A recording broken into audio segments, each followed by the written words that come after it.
अच्छा भाई, टॉपिक है हमारा रैशनल नंबर्स। अच्छा, अब कुछ जैसे मैंने हमेशा बताता हूँ समझाते वक्त जब भी स्टूडेंट्स को कि आपको मुग़ल डायनेस्टी का पता होगा कि बाबर का बेटा हुमायूं, हुमायूं का अकबर। इसी तरह नंबर डायनेस्टी में देखते हैं सबसे ऊपर हमारे पास नंबर्स पढ़ते हैं। अब नंबर्स किस तरह के होते हैं? इमेजिनरी नंबर्स जिनको हम कम्प्लेक्स कहते हैं, ठीक है, और ये आप हायर लेवल से पढ़ते हो। उसके बाद रियल नंबर्स होते हैं, ठीक है, जो हम मोस्टली आजकल बच्चे से ग्रेड से हम स्टार्ट कर देते हैं, वन से लेके पढ़ना। और हम इमेजिनरी कम्प्लेक्स नंबर्स को तो हम इमेजिनरी होते हैं और आयोटा से डिस्कस करते हैं, ये एक अलग ब्रांच है मैथ्स की, ठीक है। लेकिन मोस्टली जो हमारा डेली लाइफ में जिन नंबर्स से हमारा वास्ता पड़ता है या हमारा ताल्लुक़ है वो है रियल नंबर्स। अब रियल नंबर्स की फैमिली में दो तरह के होते हैं, एक रैशनल नंबर्स हैं और इरेशनल है, ठीक है। और रैशनल नंबर्स में हमारे पास उसके इंटीजर्स आते हैं। इंटीजर्स हमारे पास होते हैं पॉजिटिव और नेगेटिव नंबर्स, ठीक है। इंटीजर्स मैंने एक्स्ट्रा में जो मैंने सेपरेटली मैंने एक्सप्लेन किए हुए हैं। इंटीजर्स आपके माइनस से स्टार्ट होते हैं और सेंटर -3, -2 और ये हमारे पास 0 और उसके बाद 1, 2 और ये 3 कॉन्टीन्यूसली चलते जाते हैं। जैसे इन्फिनिट नंबर्स है ना, नेगेटिव में भी इन्फिनिट 0 हमारे पास सेंटर में आता है और 0 पे कोई साइन नहीं होता। होल नंबर्स हमारे पास क्या होते हैं, 0 से स्टार्ट होते हैं, 1, 2, 3 और ये चलते रहते हैं। नेचुरल नंबर्स 1 से स्टार्ट होते हैं और ये चलते रहते हैं, ठीक है।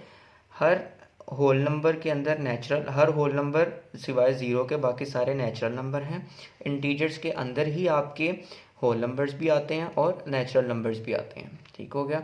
अच्छा, अब इससे एक बात तो क्लियर है कि हमारे पास हर नेचुरल नंबर भी रैशनल होता है, ठीक है, हर होल नंबर भी रैशनल होता है, हर integer itself is a rational number, ठीक है। अगर आपको इंटीजर ये एक नंबर कहीं लिखा हुआ आ जाए, होल नंबर्स या नेचुरल नंबर कहीं भी नज़र आ जाए तो ये रैशनल नंबर्स होते हैं। अब रैशनल नंबर को मज़ीद डिटेल में पढ़ते हैं कि ये होते क्या हैं, ठीक है।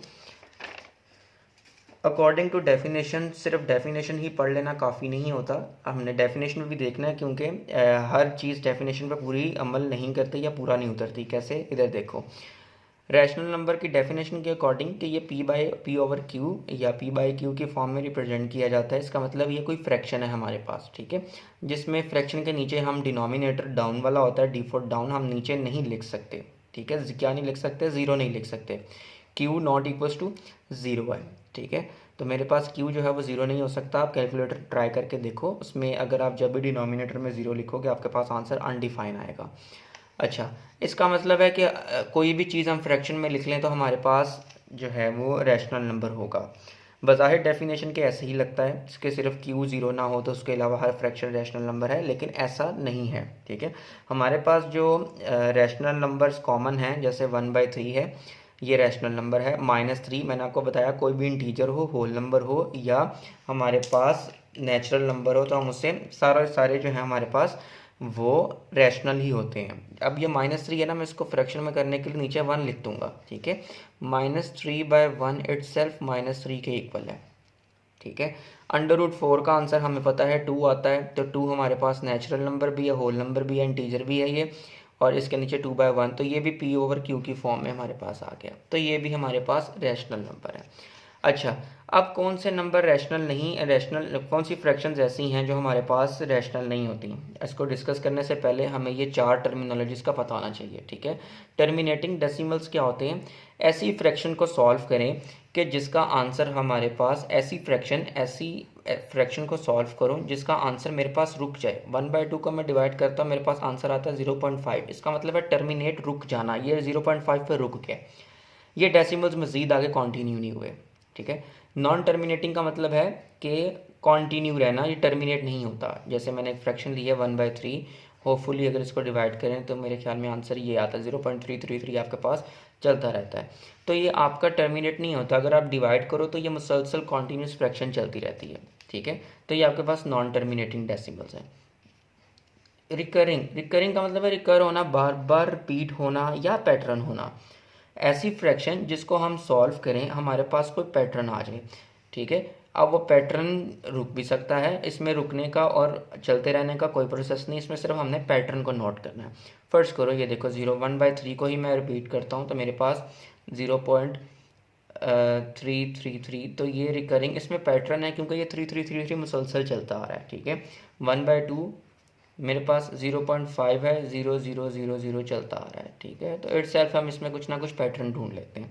नॉन रिकरिंग को क्या होते हैं, जिसमें हमें कोई पैटर्न नहीं मिलता। फर्स्ट करो मैं फ्रैक्शन को डिवाइड करता हूँ किसी भी, और मेरे पास चलो मैं 22/7 को डिवाइड करता हूँ तो मेरे पास 3.1417 ये चलता रहता है, ठीक हो गया।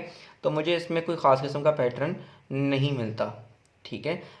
अगर आप कैलकुलेटर पर ट्राई करो तो 6 नंबर्स के बाद वो दोबारा से 6 नंबर रिपीट होते हैं, तो कुछ कहते हैं कि इसमें पैटर्न एग्जिस्ट करता है, ठीक है। अच्छा, कोई ऐसी फ्रैक्शन को हम डिवाइड करें, मैं √2 लेता हूँ आपके पास। √2 जब भी आप कैलकुलेटर पे सॉल्व करें तो आपके पास आंसर 1.414 वो चलता रहता है मुसलसल आंसर, उसमें कोई पैटर्न भी आपको नज़र नहीं आता, ठीक है। तो हम इसको कहते हैं कि ये नॉन रिकरिंग है, मतलब ये इसके अंदर हमें किसी किस्म का पैटर्न नहीं मिलता। अच्छा, अब ये डिस्कस करने के बाद मैं एक चीज़ आपको बताऊँ, वो ये है कि इधर आओ। अब इन टर्मिनोलॉजीज़ को पढ़ते हुए मैं एक चीज़ आपको एक्सप्लेन करूं कि रैशनल कौन से होते हैं और कौन से नहीं होते। अगर हमारे पास कोई भी फ्रैक्शन आपने, अच्छा उससे पहले ना आपने पेपर्स में एक चीज़ पढ़ी होगी, आपको पेपर में जब चॉइस आती है ना तो लिखा होता है और, या तो आप ये अटैम्प्ट कर लें या आप ये अटैम्प्ट कर लें, दोनों में से एक अटैम्प्ट करना है। एंड का मतलब होता है कि आपने ये भी करना है ये भी करना है, इसमें किसी किस्म की चॉइस नहीं है, ठीक है। अब इसको समझो। अगर मेरे पास किसी फ्रैक्शन को सॉल्व करने से आंसर टर्मिनेटिंग डेसिमल टर्मिनेट हो जाता है या कोई पैटर्न होता है, अगर टर्मिनेट हो गई फ्रैक्शन, या मेरे पास जैसे 1/2 टर्मिनेट हो गई, रिकरिंग मेरे पास कोई पैटर्न आ रहा है, ठीक है, 0.3333 चलता जा रहा है बेशक, ठीक है, लेकिन ये मेरे पास एक पैटर्न आ गया। इन दोनों में से एक भी चीज़ हो जाए, अगर हमारे पास फ्रैक्शन टर्मिनेट हो जाए या रिकरिंग हो जाए तो मेरे पास नंबर रैशनल है, ठीक है। इर्रेशनल के लिए ये दोनों चीज़ों का होना ज़रूरी है। कैसे, मेरे पास फ्रैक्शन नॉन टर्मिनेटिंग भी हो नॉन रिकरिंग भी हो। फेमस इर्रेशनल नंबर कौन सा है मेरे पास, ऐसे स्क्वायर रूट जिनका आंसर परफेक्ट नहीं आता, ठीक है, √3 √5 ये सारे मेरे पास इर्रेशनल नंबर हैं। क्यों, अगर आप इनको सॉल्व करें तो इनका आंसर मेरे पास नॉन टर्मिनेटिंग आता है। क्यों, क्योंकि वो रुकते भी नहीं हैं, चलते रहते हैं मुसलसल कॉन्टीन्यूसली, और नॉन रिकरिंग का मतलब है इनके अंदर कोई हमें स्पेसिफिक पैटर्न भी नहीं मिलता, ठीक है। तो ऐसी फ्रैक्शंस जिनमें ये दो चीज़ें, एक इन चीज़ों में से किसी एक पर और इन दोनों पर अमल हो, उसको हम इर्रेशनल कहते हैं। समझ आ गया। तो ये इससे रिलेटेड मजीद एग्जाम्पल्स भी डिस्कवर करो कि इर्रेशनल फ्रैक्शंस कौन सी होती हैं और इर्रेशनल नंबर्स और इर्रेशनल रैशनल नंबर कौन से होते हैं, ठीक है। अच्छा, एक बेसिक जो मिसकंसेप्शन है वो ये है कि पाई जो है, ये मिसकंसेप्शन नहीं, ये बात तो ठीक है कि पाई जो है वो इर्रेशनल है। पाई हमारे पास ये इर्रेशनल नंबर इसको कहते हैं, ये pi is a famous irrational number. लेकिन 22/7 जो है वो रैशनल है, क्योंकि इसमें 5 के बाद ये पैटर्न रिपीट होने लग जाता है हमारे पास, ठीक है। तो ये मैं 22/7 रिकरिंग है, ठीक है। अच्छा, अब हम पाई को कहते हैं कि ये अप्रॉक्सीमेटली 22/7 के इक्वल है। पाई एग्जैक्टली 22/7 के इक्वल नहीं होता है, अप्रॉक्सीमेट होता है, जो कि हमने 22/7 जो है नियरेस्ट फ्रैक्शन के कैलकुलेट किया हुआ है, ठीक है। 22/7 रैशनल है और मेरे पास पाई जो है वो इर्रेशनल है। तो ये सबसे ज़्यादा इंपॉर्टेंट है। अब बेसिक से स्टार्ट करेंगे, रैशनल जो है वो नंबर्स को सॉल्व करना इंटीजर्स के साथ, वैसे भी ठीक हो गया। चलो अब नेक्स्ट वीडियो में।